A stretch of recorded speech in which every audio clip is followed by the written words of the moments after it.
Hi, എല്ലാവർക്കും സുഖമാണോ? എല്ലാവരും ഹാപ്പി ആയിട്ടിരിക്കുന്നോ? ഇങ്ങനെ ഹാപ്പി ആയിട്ടിരിക്കുമല്ലേ? അതിർത്തിയിൽ യുദ്ധം നടക്കുന്ന സമയത്ത് നമുക്ക് ഹാപ്പി ആയിട്ടിരിക്കാൻ പറ്റുമല്ലേ? എന്തൊക്കെ ബുദ്ധിമുട്ടുകളും പ്രയാസങ്ങളും വീട്ടിലെത്ര പ്രയാസങ്ങളും കഷ്ടതകളും ഒക്കെ അതൊക്കെ ഓർത്തിങ്ങനെ വിഷമിച്ചിരിക്കുമ്പോൾ അതിനെയെല്ലാം കൂടി ഒരു സൈഡിലേക്ക് മാറ്റി വെച്ചിട്ട് നമുക്ക് ചിന്തിക്കാൻ വേറൊരു കാര്യം കിട്ടിയതുപോലെയായി. ഒരു കാര്യമില്ലാണ്ട് എവിടെയോ കിടക്കണം പാകിസ്ഥാൻ വന്നിട്ട്. ഒരു കാര്യമില്ലാണ്ട് എന്തിനാണ് ഈ വെടിവെപ്പല്ലേ? നമുക്കൊക്കെ ഇത്രയും വിഷമമുണ്ടെങ്കിൽ ഓരോ പട്ടാളക്കാരൻ്റെയും വീട്ടിൽ അവരുടെ അവസ്ഥ എന്തായിരിക്കും? അവരുടെ കുഞ്ഞു മക്കളുടെ അവസ്ഥ എന്തായിരിക്കും?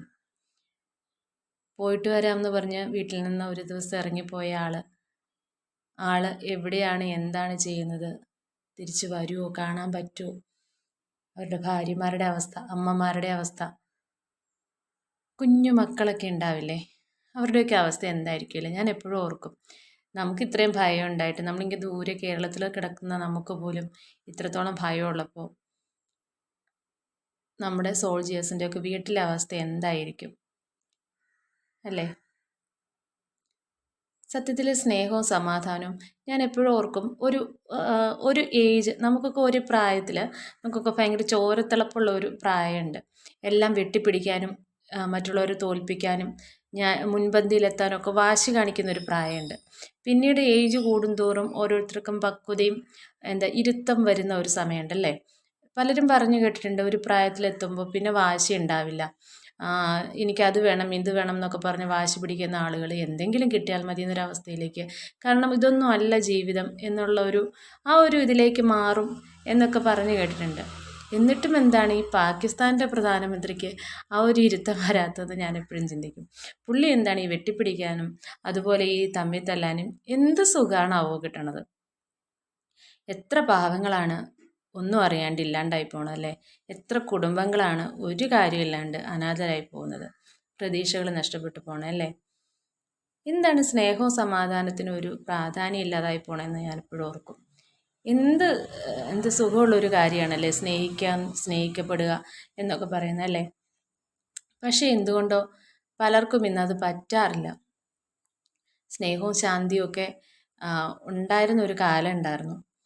ശരിക്കും പറഞ്ഞുണ്ടല്ലോ, പണ്ടൊക്കെ എന്താ പറയുക, മതവിശ്വാസങ്ങൾ ഇപ്പം ഏത് റിലീജിയനിലാണോ ജനിച്ചത് ആ ഒരു മതം, ഹിന്ദു ജനിച്ചാൽ ഹിന്ദു ആയിട്ടും ക്രിസ്ത്യാനിയായിട്ട് അല്ലെങ്കിൽ അങ്ങനെ ഒരു ഇതിലാണെങ്കിൽ അങ്ങനെ ഏത് റിലീജിയനാണോ നമ്മൾ ജനിച്ചത് ആ ഒരു വിശ്വാസത്തിൽ വളരുന്ന കുടുംബങ്ങളായിരുന്നു കൂടുതലും. പ്രത്യേകിച്ചും നമ്മുടെ ഇന്ത്യ അങ്ങനെ ഒരു വിശ്വാസത്തിൻ്റെ ഒരു ഇതിലാണ്.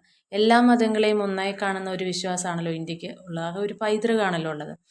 അപ്പം ഇന്ന് പക്ഷേ അതൊക്കെ മാറിയിട്ട് എല്ലാവരും മിക്ക ആളുകൾക്കും ഉണ്ട്, വിശ്വാസം ഉണ്ട്, അമ്പലങ്ങളിലൊക്കെ പോവും, പള്ളിയിലൊക്കെ പോവും.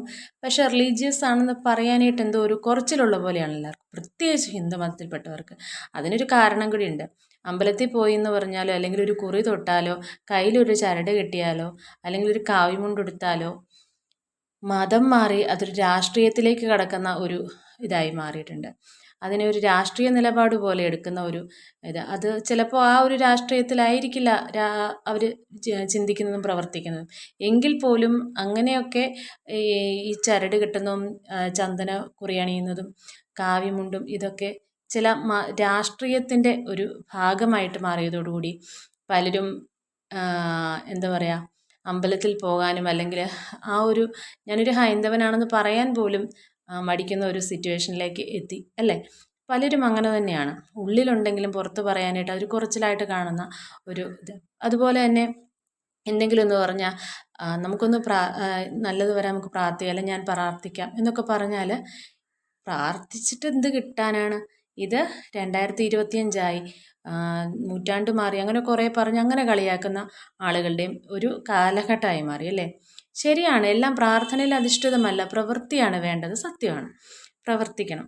പക്ഷെ എന്നാലും അതിലൊരു എന്തോ ഒരു മാന്ത്രികതയുള്ളതായിട്ട് എനിക്ക് തോന്നിയിട്ടുണ്ട്. എന്തെന്ന് വെച്ചാൽ പലരും പറഞ്ഞിട്ടുണ്ട് ഈ വിഗ്രഹാരാധന തെറ്റാണെന്ന്. പക്ഷെ ദൈവം ഉണ്ട് എന്ന് നമ്മളോട് ആരോ പറഞ്ഞു പഠിപ്പിച്ചു അല്ലേ? ഈശ്വരനുണ്ട് എന്ന് പറഞ്ഞു പഠിപ്പിച്ചു. നമ്മളെ വിളക്കിന് മുമ്പിൽ കൈതൊഴുത് പ്രാർത്ഥിക്കാനായിട്ട് നമ്മുടെ വീട്ടിൽ നിന്ന് തന്നെ നമ്മളെ പറഞ്ഞ് ശീലിപ്പിച്ചു. അപ്പോൾ നമ്മളെ എവിടെയോ ഇരിക്കുന്ന ഒരു അദൃശ്യ ശക്തി, അവിടെ ഒരു അദൃശ്യ ശക്തി ഉണ്ടെന്ന് വിശ്വസിച്ചുകൊണ്ട് ചെറിയ പ്രായം മുതൽ നമ്മൾ അവിടെ കൈതൊഴുത് പ്രാർത്ഥിക്കാനും ഉള്ളിൽ അങ്ങനെ ഒരു ദൈവത്തെ പ്രതിഷ്ഠിക്കാനും എന്തിനും ഏതിനും ആ ഒരു ദൈവത്തെ മനസ്സിൽ വണങ്ങാനും ഒക്കെ ശീലിച്ച് വളർന്ന ഒരു കാലമായിരുന്നു അല്ലേ. അങ്ങനെ ഒരു പൈതൃകം നമുക്കുണ്ടായിരുന്നു. ആ കാലത്ത് കണ്ടിട്ടില്ലാത്ത ഒരു രൂപത്തെ വണങ്ങാനും കണ്ടിട്ടില്ലാത്ത ഒരു രൂപത്തെ, കേട്ട് മാത്രം അറിവുള്ള ഒരു രൂപത്തെ, നമ്മളെ നേരിട്ട് വന്ന് രക്ഷിച്ചിട്ടില്ലാത്ത ഒരു രൂപത്തെ മനസ്സിൽ തൊഴാനും ശീലിച്ച് വന്ന നമ്മുടെ മാതാപിതാക്കളെയും ആ രീതിയിൽ കണ്ടു.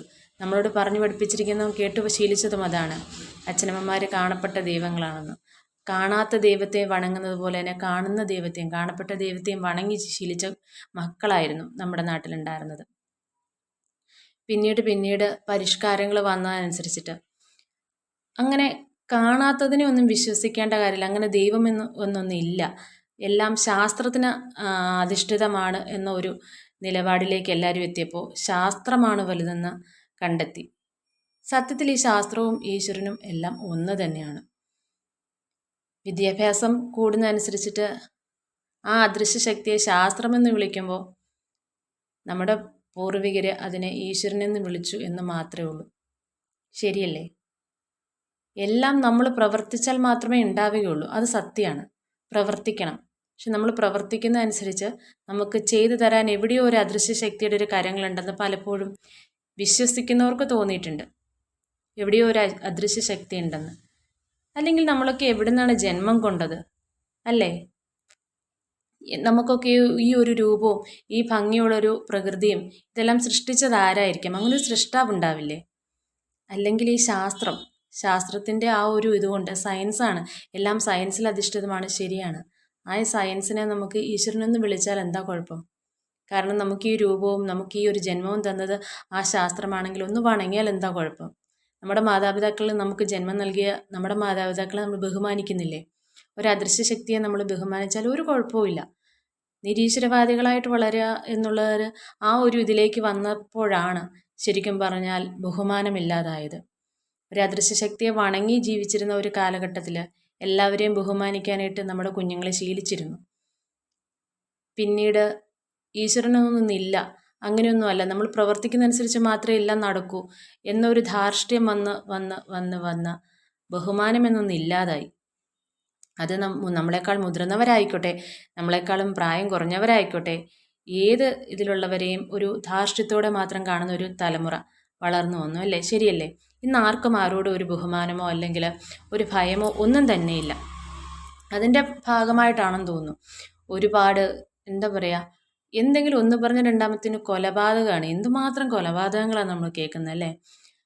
അത് അച്ഛനമ്മമാരെ വരെ വെട്ടിക്കൊല്ലുന്ന ഒരു കാലം, ഒരാൾക്കും ബോധമില്ലാത്തൊരു കാലം. എന്ത് കാലമാണിതെന്ന്, എന്തൊരു കാലഘട്ടമാണിതെന്നൊന്നും മനസ്സിലാവണില്ല. സത്യം പറഞ്ഞാൽ എല്ലാം കൈവിട്ടു പോയി ആ ഒരു സിറ്റുവേഷനിലേക്ക് തന്നെ എത്തി. ആർക്കും ആരോടും സ്നേഹമില്ല, സ്നേഹത്തിലൊരു വിശ്വാസമില്ല. സ്നേഹത്തിൽ അധിഷ്ഠിതമായിരുന്ന ഒരു സമയം ഉണ്ടായിരുന്നു. സ്നേഹത്തിനൊന്നും ഒരു വിലയും ഇല്ലാതായിപ്പോയി അല്ലേ? ആർക്കും ആരോടും ഒരു കമ്മിറ്റ്മെൻറ്റോ ഒന്നുമില്ല. വേണമെങ്കിൽ മതി എന്നുള്ള ആറ്റിറ്റ്യൂഡ്.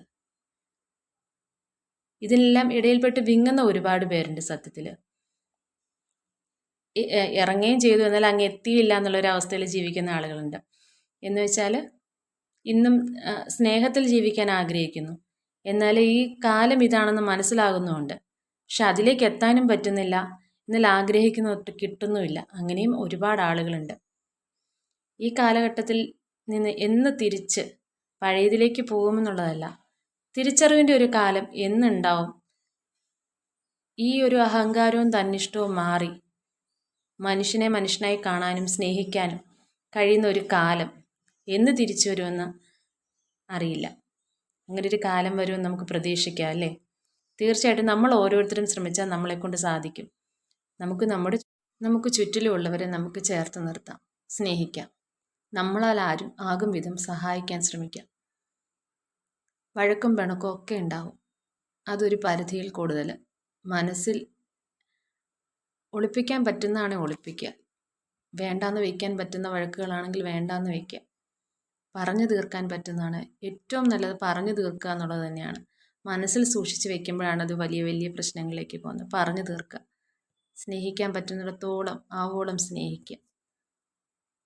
എല്ലാവർക്കും ശാന്തിയും സമാധാനവും ഉണ്ടാവട്ടെ. Thank you.